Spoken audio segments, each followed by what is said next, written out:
Consultants International and Barnes & Conte Associates. Through its strategic visioning process, the Grove uses words and pictures to clarify a team's vision and action steps. Barnes & Conte Associates promotes clear interpersonal communication through its program Exercising Influence.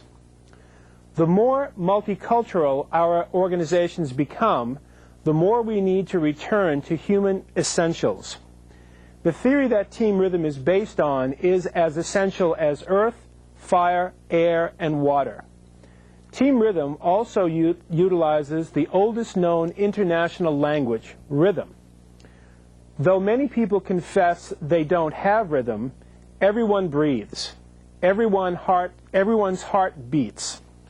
Rhythm is everywhere, whether or not we are aware of it. Through rhythm, people from various cultures can have a powerful experience together. This is true whether or not they speak the same language. I have conducted workshops in the United States with participants from various countries. These people seem relieved to interact with their colleagues without relying on language.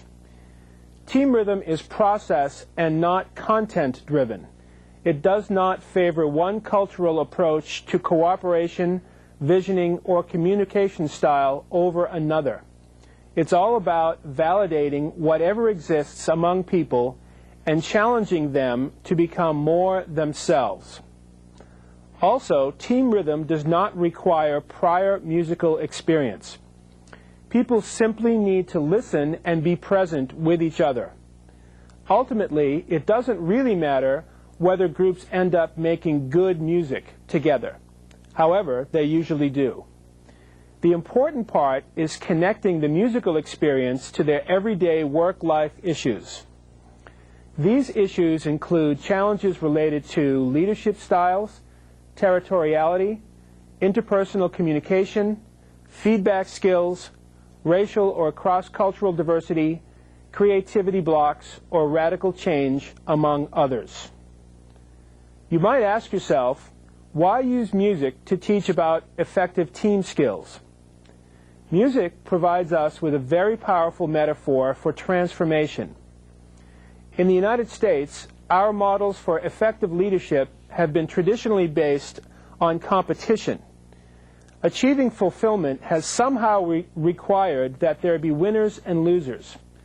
Competition is not, however, the only way to engage with other people. Our rugged individualism has kept us from fully understanding the benefits of the cooperative spirit. Most Latin, Asian, and African cultures emphasize relationship building more than we do here in the United States. In contrast to sports analogies, music is not about winners and losers. The musical circumstance challenges players to become more uniquely themselves. Ultimately, music sounds good because of the interpersonal chemistry among the right combination of players. The same can be said of an effective organization. In music as in life, the music is bigger than any of the individual players.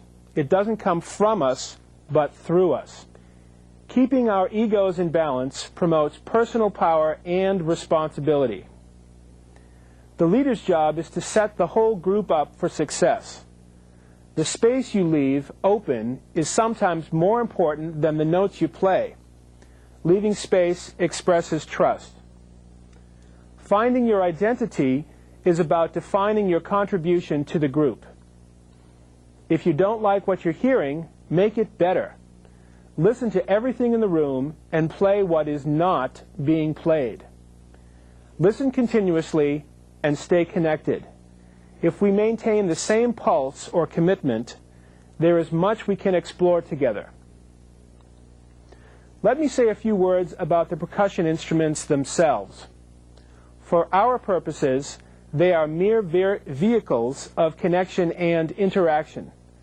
Most of these instruments require very little technique. You either hit something or you shake something. We use drums, shakers, metal and wood sounds, and we also use plastic tubes of various lengths, which are called boom whackers. These tubes are tuned so that they are all in harmony with each other. These instruments come from a variety of musical traditions: Africa, the Caribbean, Brazil, the Middle East, Europe, and Indonesia. More importantly, they each have a unique personality. For instance, the bass drum supplies the drive. The shakers produce the supportive connection through pulse. The boomwhackers play an analytical part in laying down the harmonic structure. And the congas, bongos, or djembe provide the expressive improvisation. Throughout my team rhythm process, it's always very interesting to see who picks what instruments and why. My use of music as a metaphor in exploring group dynamics is not unique. There are drum circle facilitators all around the world who understand the power of music. Mickey Hart of the Grateful Dead is one such character. His book, Drumming at the Edge of Magic, promotes rhythm as a mode of healing and transformation. I created team rhythm in 1991. The theory for this experiential format comes from a book titled, of all things, Different Drum. With help from some organizational consultant colleagues, I began delivering this process to their clients. The results were remarkable. Since that time, I have delivered team rhythm to corporations, government agencies, universities, and schools all around the United States. My application of percussion instruments to Peck's 4 phases is what makes team rhythm unique. Peck's community building phases are pseudo-community, chaos, emptiness, and community. Let me explain each of these phases. In the pseudo-community phase, the team forms, or new people enter into an established team. What are the conventions and expectations of the group?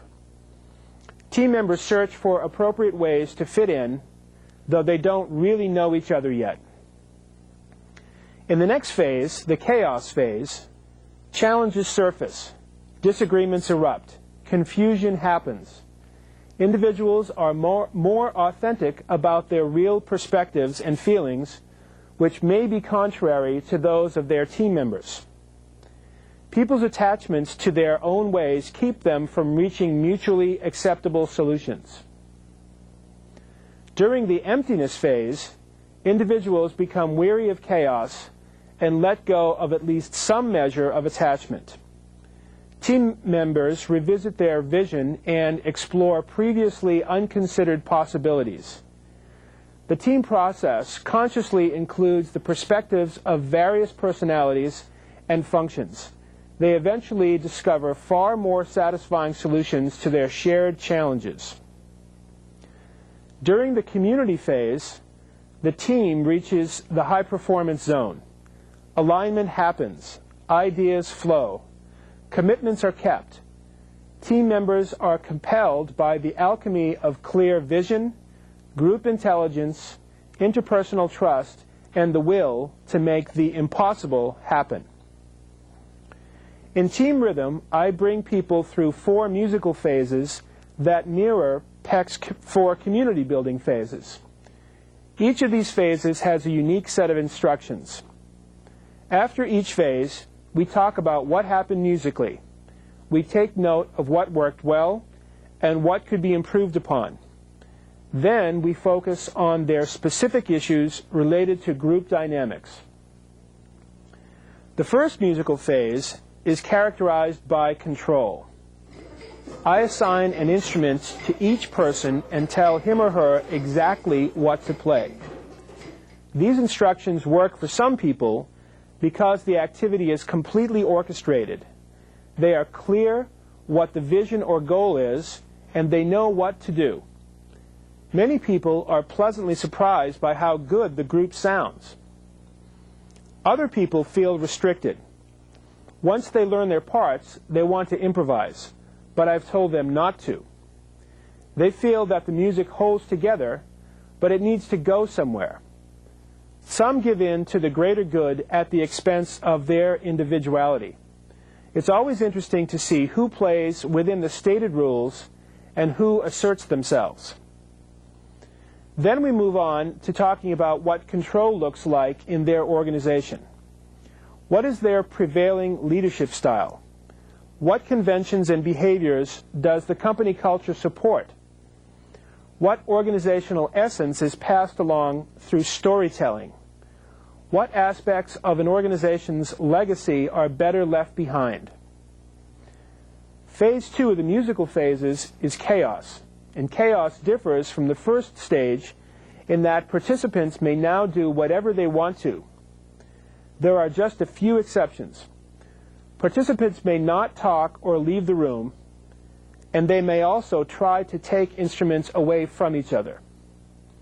Some people have a ball with this phase. They experiment with everything they can get their hands on. It doesn't matter to them whether they experience a sense of connection with anyone else or not. Other people find this chaotic behavior quite disturbing. It offends their sense of order. Don't these other people know this is supposed to be a team-building exercise? They do whatever they can to establish some kind of connection with their colleagues. Other groups automatically fall into rhythm with each other. They avoid risk and change. Few people realize intuitively that order and spontaneity can exist at the same time. Then we explore the nature of chaos and change in their organization. Does quality or performance suffer in the face of rapid change? How do they reconcile their differences in leadership or communication styles? What are their supports or barriers for thinking creatively or taking risks? The third musical phase, silence, begins with all participants standing silently in a circle. I ask them to take some deep breaths. Then I take them through some guided imagery.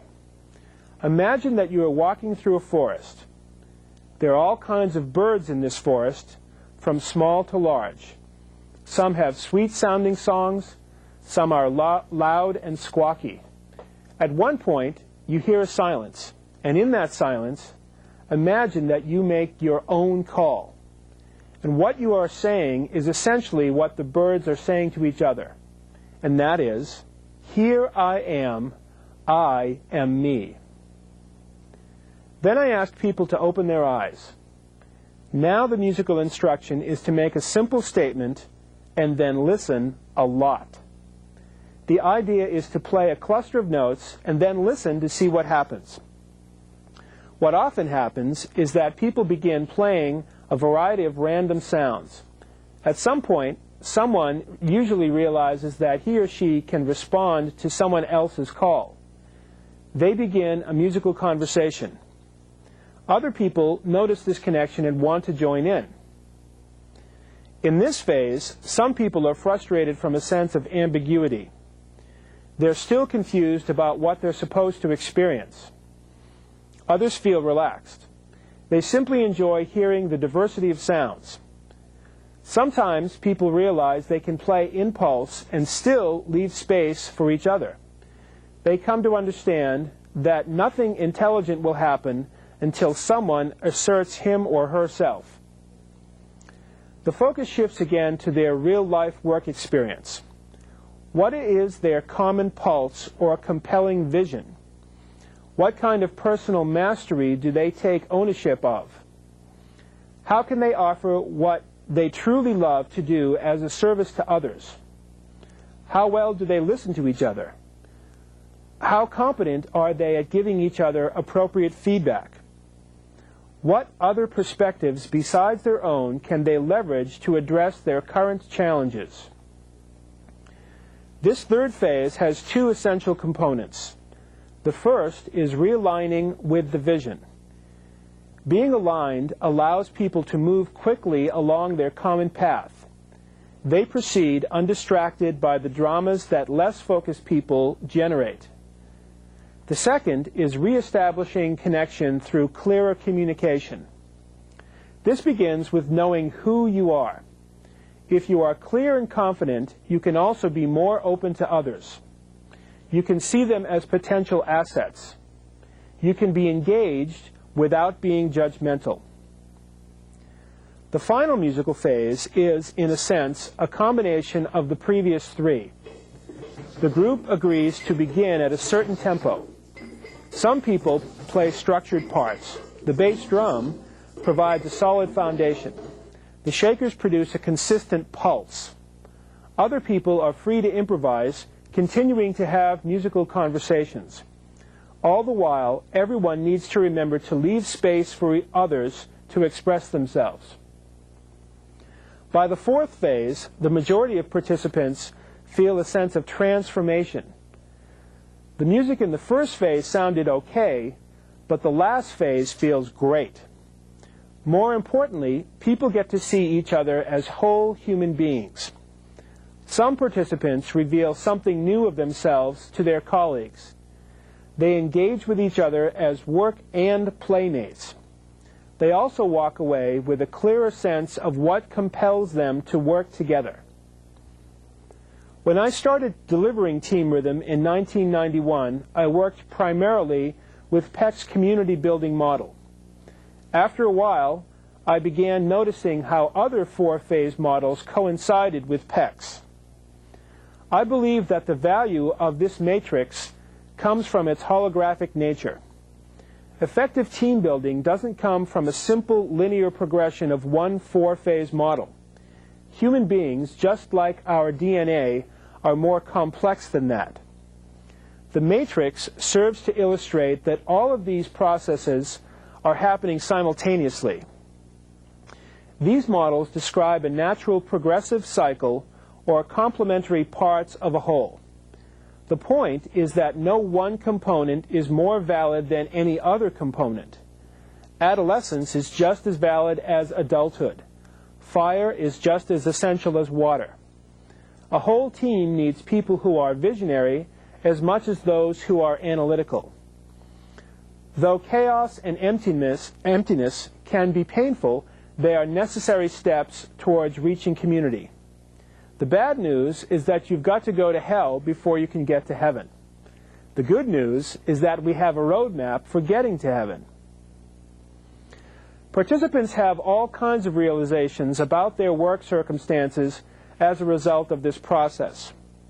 Many people come to understand how disconnected they are from people in other departments. Engineers listen more closely to manufacturers. Manufacturers listen more closely to customer service people. Analytical types become more attuned to creative innovators, and vice versa. Many people acknowledge the importance of making a challenging situation better instead of just complaining. Some participants identify acute territoriality among their colleagues. They begin to share information and perspectives that they previously kept guarded. Other people realize they need to go beyond relating to their coworkers on a superficial level. Employees and managers gather the courage to say how they are impacted by each other's behavior, for instance. Most people see one another as more than just personalities they bring to work. Team Rhythm works well as a diagnostic process, one part of a complete team-building effort. This memorable experience is like taking a snapshot in time of a team's development. I have also worked with groups to go beyond the half-day diagnostic experience. We examined their setting, strategies, systems, and skills to leave them with concrete action steps. If you are interested in bringing Team Rhythm to your organization, please email me at pchico@worldpassage.net. There are many other ways to engage audiences in interactive learning experiences. Other mediums may include art, drama, storytelling, or even card games. The North American Simulation and Gaming Association, also known as NASAGA, is a growing network of professionals who work on the design and implementation of games and simulations. These activities are intended to improve learning results in all types of organizations. NASAGA believes that games and simulations are an extremely useful and underused tool for creating rich learning experiences. NISAGA's primary mission is to spread the use of interactive, experiential approaches to education, training, management, problem-solving, and decision-making. For more information, write to NISAGA at info@nisaga.org. Once teams complete the team rhythm process, they often identify two important next steps. They recognize the needs to A, formally clarify their vision, and B, sharpen their interpersonal feedback skills. Two of my colleague organizations provide effective follow-up pieces to the team rhythm process. The first is Grove Consultants International. Their strategic visioning process maps a 7-step progression from the past and present to the desired future. The added value here comes from engaging people with words and pictures simultaneously. The Grove consultants are remarkably skilled in both group facilitation and graphic recording. Their large mural templates help team members reach consensus on their history, threats and opportunities, market trends, economic factors, their grand vision and mission, and the bold steps needed to make those visions a reality. Strategic visioning is a powerful, comprehensive 2-day program. For more information, go to their website, www.grove.com. Once teams are clear about vision, they also often need to still improve their communication systems. This is where the work of Barnes & Conte Associates comes in. Their premier program is called Exercising Influence, Building Relationships, and Getting Results. This course is designed to build specific communication skills aimed at improving the team's performance. Exercising Influence has recently been translated into Spanish. The difference between what we say and what we actually do is a function of trust. If I feel manipulated in the course of making an agreement, I won't trust you. If this is true, I'm not likely to follow through on what I say I'm going to do. Exercising influence is based on the balance of expressive and receptive behaviors. We must first express articulately what we need and want. We must then pay as much attention to the needs and wants of our colleagues. The expressive behaviors are tell, which would include make suggestions and express needs, sell, offer reasons, refer to shared values and goals, negotiate, offer incentives, describe consequences, and enlist, envision, and encourage. From this point, the receptive behaviors are equally important. These are inquire, ask open-ended questions and draw out, listen, check understanding and test implications, attune, identify with the other and disclose, and finally facilitate, clarify issues, and pose challenging questions. Both parties must gain something from the agreement before either one will commit to action. I can't stress enough how important this is. No amount of intellectual knowledge can, on its own, motivate people to follow through on their agreements. Having strong influence skills is essential to performance competence. Once this framework is presented, participants engage in a series of interactive exercises. Some of these exercises involve case studies. Others address the participants' real-life influence challenges. People walk away with valuable content as well as a solution to their current problem. Exercising influence is enormously popular throughout the world because people benefit professionally and personally. For more information about exercising influence and team rhythm, go to www.barnesconte.com. I would like to close by returning to the egg. The hand-painted shaker eggs that we use in the team rhythm process are rich in metaphor. They are eggs, which are female, symbolizing the beginning of life, with seeds inside, which are male. When you shake them, they produce pulse. Pulse and breath are what connect us all. To conspire is literally to breathe together. If you're interested in fresh approaches to learning, consider the whole human being. This will help bridge the gap between what we say we're going to do and what we actually do. Use music, dance, drama, storytelling, detective mysteries, card games, or whatever else you can think of. Engage people's emotions and thoughts at the same time. The balance of body, heart, mind, and spirit is what creates alignment and synergy. And nothing besides nature itself is more powerful than a group of people aligned towards a common vision. Thank you. Thank you, Paul. Let's now continue with our second question and answer session. And we'd like our first question today to come from the Espiritu Santo University in Guayaquil, Ecuador.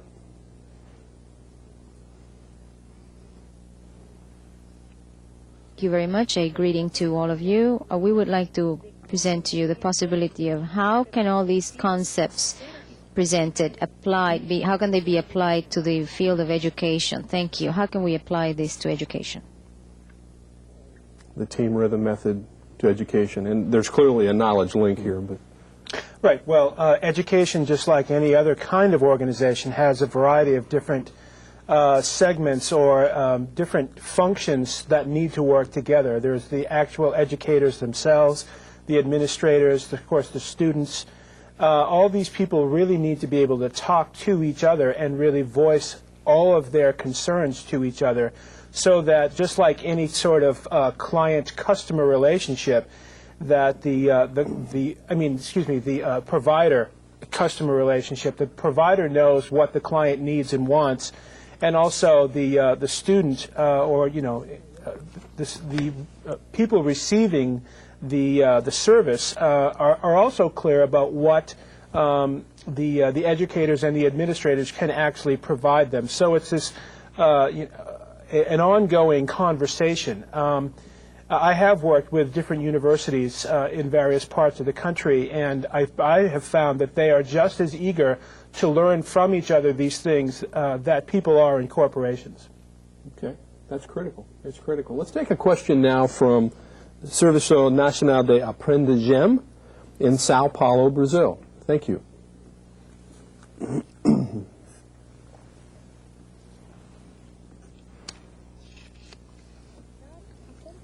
¿Cómo trabajar con la competitividad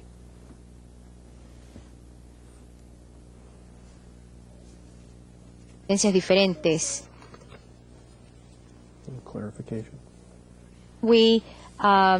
How can we apply all these methods and these competencies if there are differences, if there are great difference within?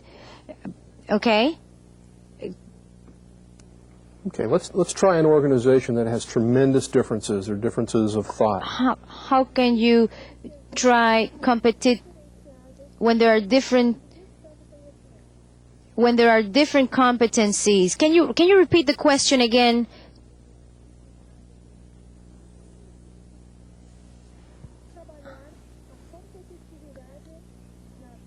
Yes. How can you observe? How can you work? How can you work taking into account that there are different competencies in the process of knowledge management? Thank you. Gracias. Different competencies in knowledge management. My inclination is to go to Kent, but I'm going to come to Paul on this one because we want to use the team rhythm method as perhaps a methodology to answer that question. Right. Well, in the process of doing what it is that I do, basically people who do come from a variety of different competencies really get to express to each other their unique perspectives, and people realize in the course of this work that it's not just important for each of those individual kinds of competencies to be expressed, but also there needs to be some type of synergy so that everybody knows that they're all going in the same direction. So, you know, people, for instance, on the manufacturing side need to listen more to people on the design side and vice versa, so that as they share that information, then they can go forward with something that's real. And, you know, we, of course, recognize that there are a variety of different kinds of competencies, but if your company or your organization, no matter what that is, wants to remain competitive and keep coming out with products or services that really respond to customers' needs, then you must be able to communicate these types of things clearly enough to each other so that you actually provide the more appropriate, the continually more appropriate service or product to your customer base.